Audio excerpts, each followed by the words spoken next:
Turn around. Come here. Oh. Why are you crying? Why are you crying? Huh? Talk to me. All right, I'm going to read this. Can you take it? Okay. All right, this is you. All right. Miss Jackie is our housekeeper. She goes above and beyond the call of duty for our patients and our staff. One day, I had a patient that was on aspiration precautions. There was a sign posted in the room stating that. Dietary inadvertently left the tray in the patient's room. Jackie saw the patient with the tray when she came in to the patient's room to clean. She immediately took the patient's tray and told them to wait for the nurse. Big exclamation point. That's you. She went and notified the patient care tech. If it was not for Miss Jackie's fast thinking, the patient could have potentially choked and had a safety event. So you did a good job. You don't remember that? All right, well, this is yours. Congratulations. Thank you. Your team clearly appreciates you up here. Yeah, I love them too. Yeah. I love my job. I know you do. It shows. That's for you. Oh, okay, thank you. And this is for you. You have to put that on your cart, Jack. You have to put that on your cart as you're walking around. I think you Okay. should have them decorate your cart for you. Don't you you. think? There you go. That is yours. Congratulations. Thank you. Hi, Jackie. Good morning. Good morning, Michelle. How are you? I'm fine, thank you. So we surprised you this morning. Yes, it was a surprise. Didn't expect this. It was No. unexpected, yeah. But I blues, I see all, when I went in the room, I saw all these people coming out. And I thought, okay. Oh, we were coming to see you. Yeah, but I didn't know. I know, but we were. So I'm not used to you being shy.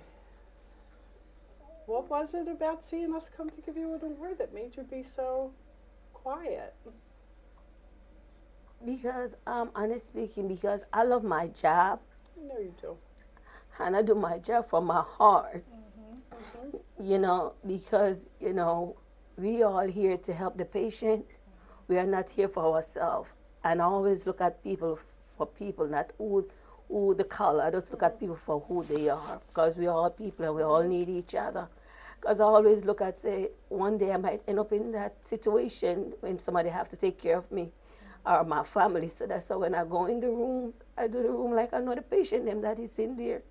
And I clean the room to the best of my ability, because, you know, you just never know, because they didn't ask to come in here. Sickness happened overnight. I've been going on for a long time, so they come here for help. They don't need the stress, they need the help and the healing. And by going in the room, it just make a difference, because some things that some of the patients say to me, them don't even say to the doctors or the nurse. And I will keep that to the day I die. I don't even say nothing to my family, because whatever I do here, I do it here. I don't go home, I don't want no good name, I just do it from my heart. Well, it shows. It shows, and everyone knows that about you. It's, you know, it's interesting you said, you know, you just go in to clean the room, and you do a reasonably good job of that. But I think, really, and you correct me if you think I'm wrong, I think why you're so beloved up here and why people love working with you so much is you do your job, but you do more than your job. What you just described this morning, you know, a patient's call bell went on and you stopped what you were doing to go in and make sure that patient was okay. The story they told was you not cleaning the room. It was you making sure that the patient was safe because you saw something that didn't look correct to you. Right. So you stopped what was going on and went and got somebody. So that's more than just what your job description says you should be doing, right? Right. And you do that every day, as long as I've known you, and there's people here who have known you a lot longer than I have. You work incredibly hard, and you take it really seriously. And I think that's not common, and I don't know that people understand their work as well as you do, and get as much from it and give as much as you do. And I think that's why you're so beloved here. Yeah, I do love my job, and I love people, you know, because, you know, we're all human beings, and it doesn't really matter. You don't have to be up there for me to recognize you. You be down here, because in life anything can happen, and we can be down there. And I love my job because, it's like when I go in the patient them room and I see sometimes the mess, and then before I finish, you can see the difference, the light, the beauty of cleanliness. You understand me? And that help the patient them get better, because to see them sometimes they can't even move and things fell on the floor. I don't look at it like say, oh, that's not my job. I just love to see things in place and things clean, because when the place is dirty, instead they get better, they're going to catch more germs on what they have. So it's for us to keep the place clean, you understand me, and just learn to go above and beyond. It's not about, oh, I'm a housekeeper, I'm going, no, I don't look at it, I'm a housekeeper. I'm looking at it, I'm a staff, I work here, I see things that need to be done, I'm going to do it. The only thing I'm not going to give is the medicine. That's good. One thing I ain't going to give is the medicine or the injection, but I do what I need to do, what I see I can do. You understand me? So it's just like we just have to remember, we all have to love people, no matter what goes on in our life. A lot of times I walk inside here, I got a lot on my mind, but I leave everything, but I just keep on, I put my right foot in front and keep on moving, and just always ask God for strength, because, He's the one that guide me and direct me, Michelle. I can't do nothing without the Lord. How long have you worked here? Oh, Lord, I think around 24 years or 25 years. 24 years? Mm-hmm. Have you always been on this floor? Where else did you work? The first place I started working is in the ER. And then when I have my daughter, I moved to the ICU. And then after the ICU, I moved out to the second floor, but I mean to close it off. And then I came over here. And I started working with Eileen. Eileen was a little bit mad with me when I didn't go downstairs with you guys. She was mad. Keisha, they were mad with me too, but it's just like I didn't want to move, and stuff like that. But Eileen was, I still love her. What are your favorite memories about your 24 years and your work and the people you've worked with? Oh, it's good. I meet good and I meet bad. And it's always, I make the good right out the bad, because you know what? In life, we're going to meet good people and we're going to meet bad people. But you can't dwell on the bad. You got to dwell on the good. That's how you're going to move forward. And I've learned so much. And, and I thank God for the divine favor that He gave me in here, because you know what? I do my job. And even when I do my job and it's look like it's something else that needs to be done, I do it.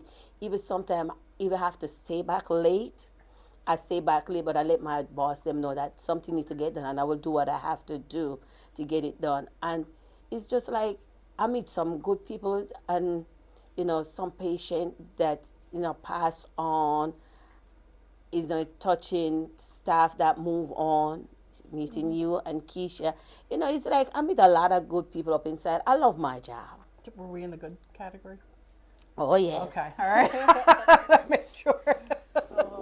I love my job. I love my job. I love my job. So and if I you love could people. give one piece of advice to all of us about how to love our jobs as much as you do, what would you tell us, all of us, no matter All right. our role? What I would say, do not look at the job, what you're doing. Look at it you're doing it from your heart. Because your heart never fails. Once you do anything from your heart and you do it in love and you do it in the honor of God, your job, you can do anything. Because when you look at the job and you're doing it to please mankind, you will never reach anywhere. You're always going to be miserable because you're looking for a good name. But once you do it from your heart, you always see your way through, and you always get things done the way you're supposed to get it. Because love is a beautiful thing. Love is a 4-letter word, but it's a powerful thing. And if you love what you do, you can do anything, and you will go above and beyond and to help somebody. Sometimes, you don't look at the work and like, oh, it's not my job, I'm not going to. No, don't look at it that way. You can help that person, help. What can I do to help you? Just look at the beauty of it. I love what I do, because you know what? I have health and strength. There's so much people don't have health and strength to do what they're doing. So look at it like, say, put yourself in that person's shoes. You see something need to get done, do it. And do it from your heart. Don't do it to get no pat on the back. I look like, oh, I'm going to do it because, oh, Michelle looking at me, or Keisha looking at me, so I got to do it. No, do it from your heart. Just love what you do, and you will see a way more better in life. Well, it's obvious you do that, and we can all learn that from you, and we can all do better. So thank you for that. And we are incredibly grateful for you, and we love you. Everyone here loves you. And, you know, the patients who are lucky enough to pass through this unit and be touched by you appreciate that as well. So thank you for everything. Thank You're you for welcome. being here, and thank you for being you. Thank you. You're Such a welcome. blessing. Thank you.